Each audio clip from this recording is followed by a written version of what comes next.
Good morning बच्चों। आज अपन बात करते हैं मेजरमेंट ऑफ सेल पोटेंशियल। ठीक है। तो जो लास्ट वीडियो था उसमें अपन ने इसके मेजरमेंट ऑफ इलेक्ट्रोड पोटेंशियल पर अपने डिस्कस किया था। तो उसमें आपको बताया था कि भाई किस तरह से आप इसकी वैल्यू कैलकुलेट कर सकते हैं। एक एग्जांपल भी मैंने आपको दिया था। बट आपको डायग्राम जरूर ध्यान रखने हैं, ये बात आप जरूर याद रखें। ठीक है। तो अगर अपने सेल पोटेंशियल का मेजरमेंट करते हैं तो उस टाइम क्या होते हैं कि भी कुछ प्रॉब्लम्स आती हैं। फर्स्ट प्रॉब्लम्स में क्या आता है कि there is continuous change in concentration of nearby region of electrode due to which cell potential is not constant, so it not given reproduce EMF। Mean यहाँ पर क्या है कि जब अपन क्या है कि ये उसमें जब करंट अपन फ्लो करते हैं तो उस कंडीशन में क्या होता है कि जो सेल है उस सेल का जो पोटेंशियल है वो क्या नहीं रहता है कि अपन ये बोलते हैं कि स्थिर नहीं रहता है। ठीक है ना, स्टेबल नहीं रहता है। वो क्या होता है, चेंज होता रहता है। ठीक है। तो उस कंडीशन में क्या है कि भाई अपन ये कहें कि इससे क्या प्रॉब्लम आएगी कि अपन क्या नहीं कर सकते कि सेल की एएमएफ वैल्यू कैलकुलेट नहीं कर सकते। ठीक है। दूसरी बात क्या आती है कि जो सेल होते हैं वो क्या होते हैं, इरिवर्सिबल होते हैं। आपको पता है कि भाई जब अपने सेल यूज करते हैं लैब में या अपने कुछ सेल्स अपने जानते हैं, क्योंकि सेल का टॉपिक अपने यहाँ से हटा दिया है तो इसलिए आपको थोड़ी सी एक अलग बात होती है कि भाई सेल्स जो होते हैं वो टू टाइप्स के होते हैं, एक प्राइमरी और एक सेकेंडरी। तो प्राइमरी सेल जो होते हैं वो क्या है कि रिचार्जेबल नहीं होते हैं। ठीक है ना। तो भाई रिचार्जेबल नहीं होते हैं तो इट मीन क्या है, वो इरिवर्सिबल है। ठीक है। अगर वो क्या है कि रिचार्जेबल है तो वो क्या है, रिवर्सिबल है, यानी कि आप उसको यूज करेंगे फिर रिचार्ज करेंगे। ठीक है। चार्ज करने पर फिर क्या हो जाएगा, वो दोबारा से आप यूज कर सकते हैं। अब जैसे अपने इरिबल सेल यानी कि प्राइमरी जो सेल है, जैसे आप यहाँ पर अपने जो टॉर्च में सेल है, घड़ी में है, वॉच में है। ठीक है ना। इसके अलावा अपने लैब में जो डैनियल सेल वगैरह है ये सब क्या है, इरिवर्सिबल सेल है कि इनको आप बार बार यूज नहीं कर सकते। ठीक है ना, कि ये डिस्चार्ज होने के बाद क्या है, रिचार्ज नहीं होंगे। ठीक है। तो cell are irreversible in nature. Third जो आती है जो प्रॉब्लम है, the value of temperature coefficient of cell is high. ठीक है। यानी कि सेल में जो टेम्परेचर कोफिशियंट है का मान क्या होता है, अधिक होता है। ठीक है। तो ये यहाँ पर थ्री प्रॉब्लम्स हैं। तो अब क्या है कि इस प्रॉब्लम को अपन कैसे सोल्व कर सकते हैं, तो इसके लिए क्या होता है कि एक अपने स्टैंडर्ड वेस्टर्न सेल लेते हैं। ठीक है ना, जिसमें क्या है कि कुछ ये प्रॉब्लम क्या है कि कुछ हद तक क्या हो जाती है कि कम हो जाती है। ठीक है। तो देखिए यहाँ पर there are three main problem are produce with the use of electrochemical cell. कि फर्स्ट क्या है, there is continuous change in the concentration. भाई जो उसमें साल्ट अपन फॉर्म वो सॉल्यूशन फिल करते हैं, चाहे अपने किसी भी एसिड्स का लेते हैं या किसी अदर साल्ट का लेते हैं, तो उसकी कंसंट्रेशन क्या होती है, लगातार चेंज होती रहेगी। Of nearby region of electrode due to which cell potential is not constant. तो इस रीजन से क्या है कि सेल का जो पोटेंशियल है वो कॉन्स्टेंट नहीं रहेगा, नियत नहीं रहेगा। So it note give reproduce EMF. ठीक है। जिससे क्या है कि इसका अपन क्या नहीं है, विद्युत वाहक बल का पुनरुत्थान यानी कि उसका रिप्रोड्यूस नहीं होता है। ठीक है। फिर दूसरी बात आती है cell are irreversible in nature. ठीक है ना, कि ये यूज एंड थ्रो वाली कंडीशन होती है कि इनमें क्या है कि एक बार डिस्चार्ज होने के बाद क्या आप इसको रिचार्ज नहीं कर सकते। ठीक है। फिर आपको नया सेल ही यूज करना होता है। थर्ड जो आती है the value of temperature coefficient. ठीक है ना, ताप ताप गुणांक, हिंदी में क्या बोलते हैं कोफिशियंट को, गुणांक ऑफ सेल इज हाई। तो ये क्या होती है, हाई होती है। तो ये यहाँ पर प्रॉब्लम है। Hence we have to select a cell then above then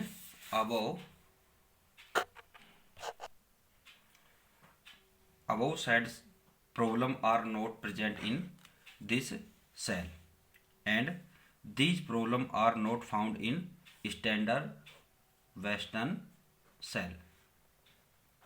ठीक है, standard western cell. In this cell potential measured by a device Pondorf complementary principle. ठीक है, अब इस प्रिंसिपल पर भी आगे अपन डिस्कस करेंगे. There are no use of voltmeter because voltmeter represent only potential difference. कि यहाँ पर क्या है कि इसका वैल्यू कैलकुलेट करने के लिए क्या अपना वोल्टमीटर का यूज नहीं कर सकते, क्योंकि वोल्टमीटर ओनली क्या करता है कि पोटेंशियल डिफरेंस को ही कैलकुलेट करता है. ठीक है, तो यहाँ पर क्या है पोटेंटोमीटर का यूज होगा.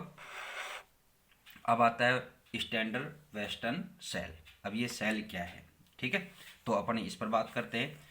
तो there are 3 main properties in this cell. इस सेल की 3 मेन प्रॉपर्टी है, या क्या क्या है. It this fixed cell which give reproduced EMF and give accurate value of EMF. ठीक है ना भाई, फर्स्ट उसमें क्या थी भाई रिप्रोड्यूस नहीं हो रहा था ईएमएफ वैल्यू, यहाँ पर क्या हो जाएगी रिप्रोड्यूस हो जाएगी. ठीक है, नेक्स्ट क्या आता है कि इट इज मोर या हाईली रिवर्सिबल. ठीक है, आप इसको रिचार्ज कर सकते हैं, बार बार यूज कर सकते हैं. इट इज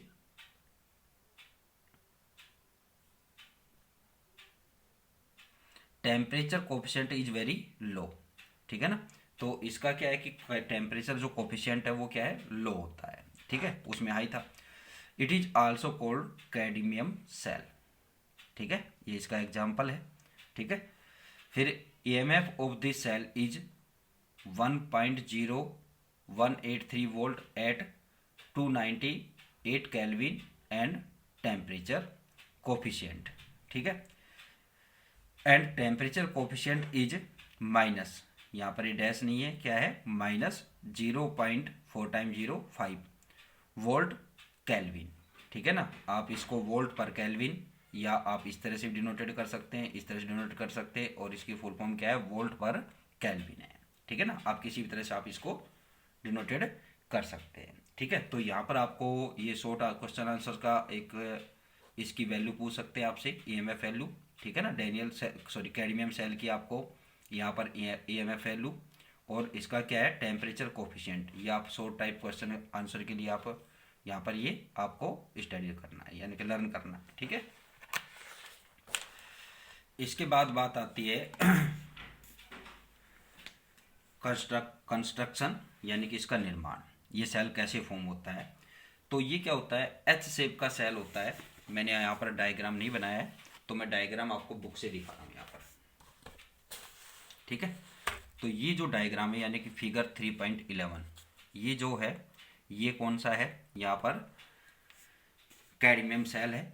ठीक है ना, तो इसमें क्या क्या होता है तो वो चीज़ें आपको मैं अभी बता ही रहा हूँ. तो इसमें क्या है कि एक तो फर्स्टली क्या होता है कि ये क्या है कि एक ग्लास ट्यूब होती है और जिसकी शेप जो होती है वो क्या होती है एच. आपने जो इंग्लिश वर्ड एच है उसकी शेप का होता है.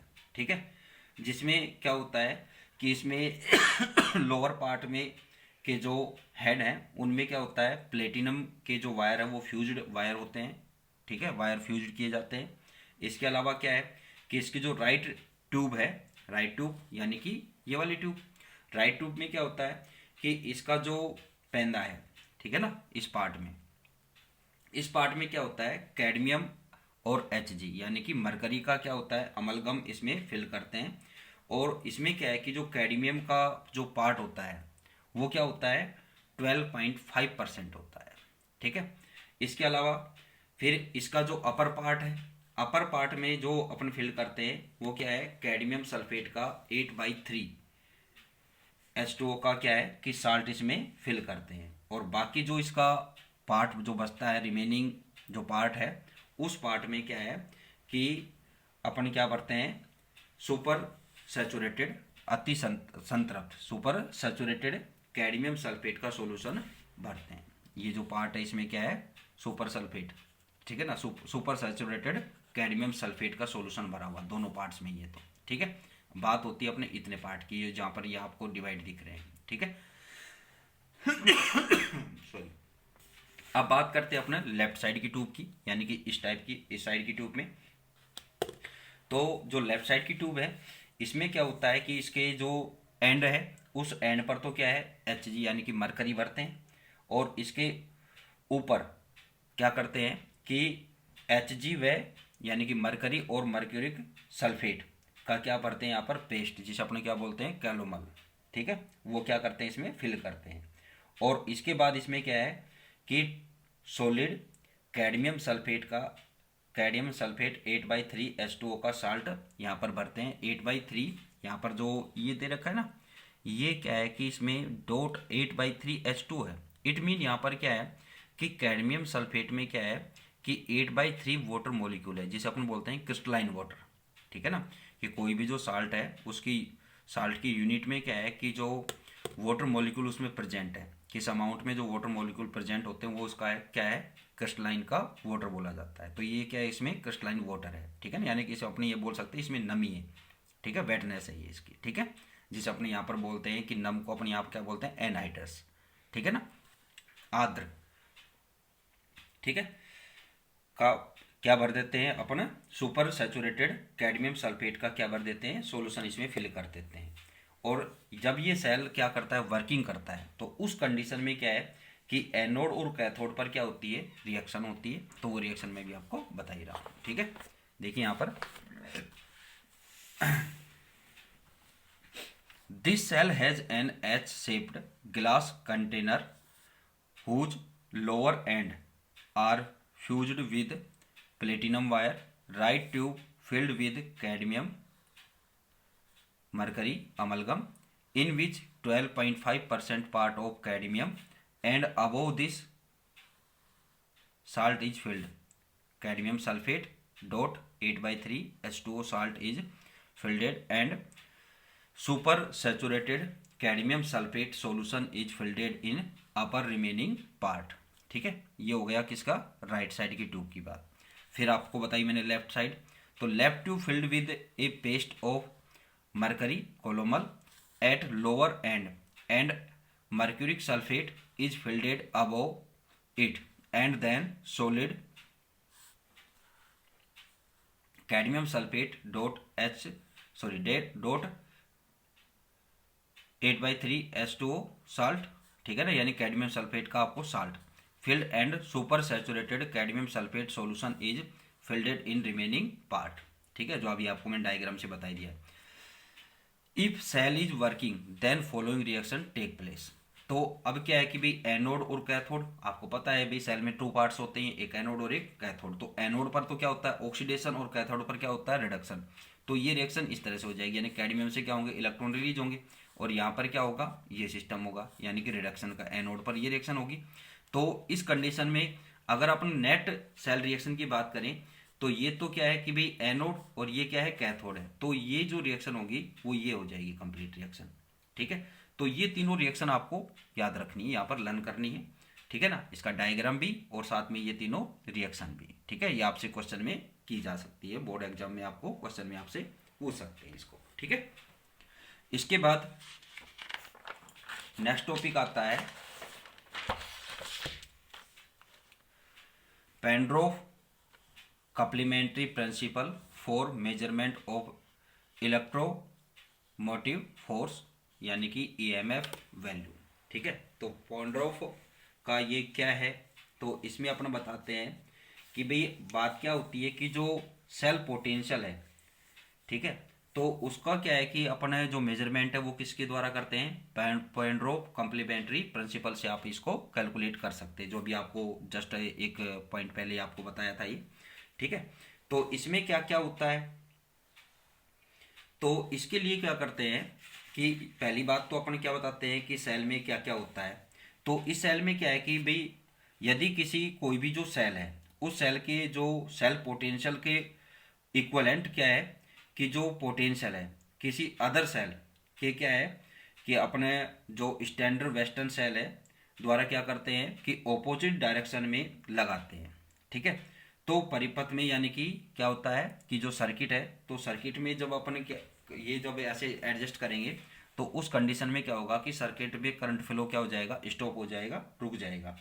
तो ऐसी स्थिति में इन दिस कंडीशन क्या होगा कि बोथ इलेक्ट्रोड के बिटवीन क्या हो जाएगा कि एक पोटेंशियल डिफरेंस ही उस सेल का क्या करेगा कि ईएमएफ होगा। ठीक है, जो इनके बिटवीन जो पोटेंशियल डिफरेंस रहेगा वही उसकी क्या रहेगी, ईएमएफ वैल्यू रहेगी। ठीक है, तो इसका अपन कैलकुलेशन कैसे करेंगे, तो इसके लिए भी आपको एक डायग्राम मैं यहाँ पर बताऊंगा। ठीक है, देखिए पहले तो यहाँ पर अपन जो बात की है, according to this if a potential of apply by any other cell standard western cell in opposite direction equal to the cell potential, then current flow is stopped in circuit. In this condition potential difference between two electrodes is EMF of that cell। ठीक है ना, कि जो potential difference है, ठीक है, between two electrodes is EMF of that cell, तो यही वही क्या होगा, इसका EMF होगा। ठीक है, अब इसके लिए क्या है कि अपने एक फिगर आपको देखना है यहाँ पर, कि ये डायग्राम है यहाँ पर, देखिए यहाँ पर एक सी सेल लगा हुआ है, ये एक यहाँ पर एक्स सेल लगा हुआ है, एक एस सेल लगा हुआ है। ठीक है, तो इस तरह का यहाँ पर क्या है कि अपने एक वायर लेंगे जिसकी जो सेक्शन है वो सेक्शन क्या रहेगी, फिक्स रहेगी, लेंथ और सेक्शन यहाँ पर अपने इक्वलेंट लेंगे, जो आपको यहाँ पर ये स्केल से सेक्शन इसकी लेंथ दिखाई हुई है।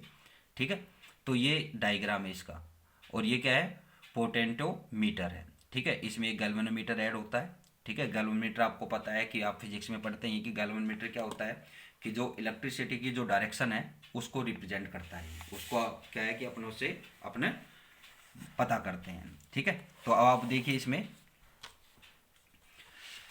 Here A B is a wire, क्या लेते हैं, ए बी क्या है यहाँ पर एक वायर है।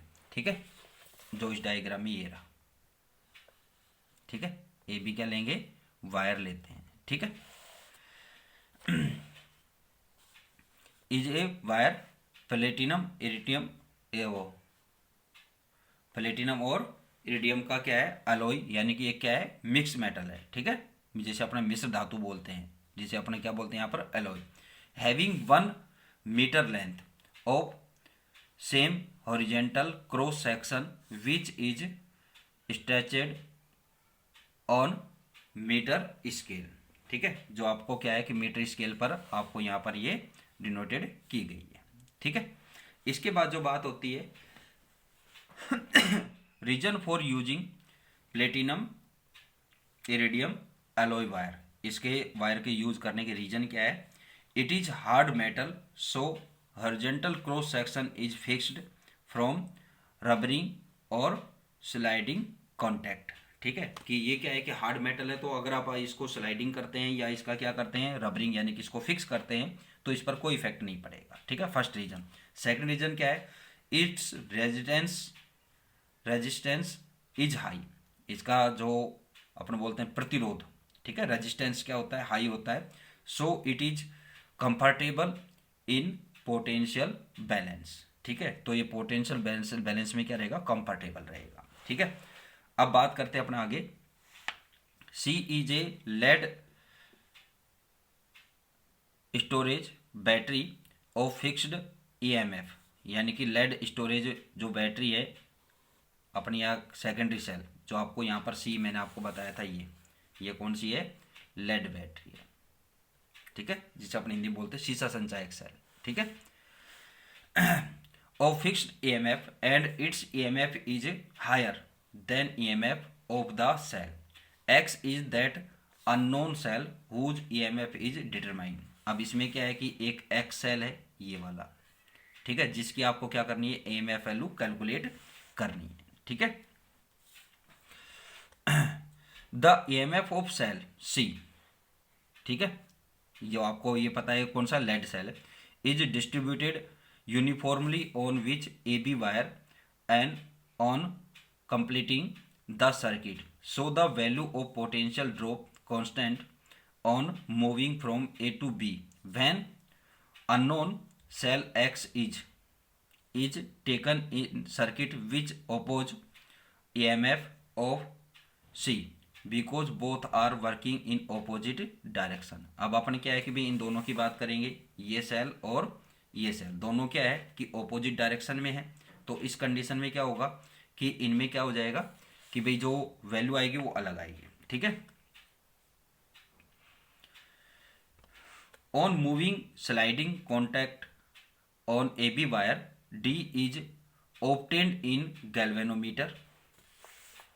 ये क्या है, गैल्वेनोमीटर इसमें ऐड किया हुआ है, ठीक है। At zero deflection in this position drop of C cell fill AD length will be equal, ये जो एडी लेंथ है, ठीक है ना, यहां से यहां तक की, ठीक, is equal to total potential of unknown cell X. So the potential of X cell क्या रहेगी, E X proportional to A D length, ठीक है। When standard western cell S is, अब इसमें क्या है, स्टैंडर्ड वेस्टर्न सेल ये है, इस तरह से इसमें ऐड किया हुआ है, ठीक है। Cell is taken in circuit and zero deflection position is also determined for this cell is D. So potential of S cell क्या होगा, E S proportional E D dash length, ठीक है। Hence E X proportional potential drop from A to D, E X equal to A D length, ठीक है। तो यहाँ पर क्या है कि ई एस प्रोपोर्शनल क्या होते हैं, potential drop from A to D, और ई एस क्या है, ए डी डैश लेंथ। तो सो अपने क्या फॉर्मूला हो जाएगा, ई एक्स अपॉन ई एस, तो इनकी वैल्यू अपन यहाँ पर पुट करेंगे तो A D upon A D dash. और अगर आपको ई एक्स की वैल्यू या ई एस की वैल्यू जो भी आप कैलकुलेट करेंगे उसके अकॉर्डिंग यहाँ पर फॉर्मूला फॉर्म हो जाएगा कि ए एक्स इक्वल टू क्या हो जाएगा, A D upon A D A dash A D dash into E S, ठीक है। तो ये क्या है, इसकी अपने इस फॉर्मूले से क्या कर सकते हैं, अपनी इसकी कैलकुलेशन कर सकते हैं, यानी कि जो ईएमएफ वैल्यू है उसका अपना कैलकुलेशन इस फॉर्मूले से कर सकते हैं, यानी कि जो वायर है उसकी लेंथ के अकॉर्डिंग, ठीक है। तो ये इसकी बात है। अब इसके बाद आपके पास आपके इस चैप्टर में लास्ट 2 टॉपिक्स और बचे हैं, वो क्या है, गिब्स और नैनशार्ट इक्वेशन। तो वो अपन नेक्स्ट वीडियो में डिस्कस करेंगे। Thank you.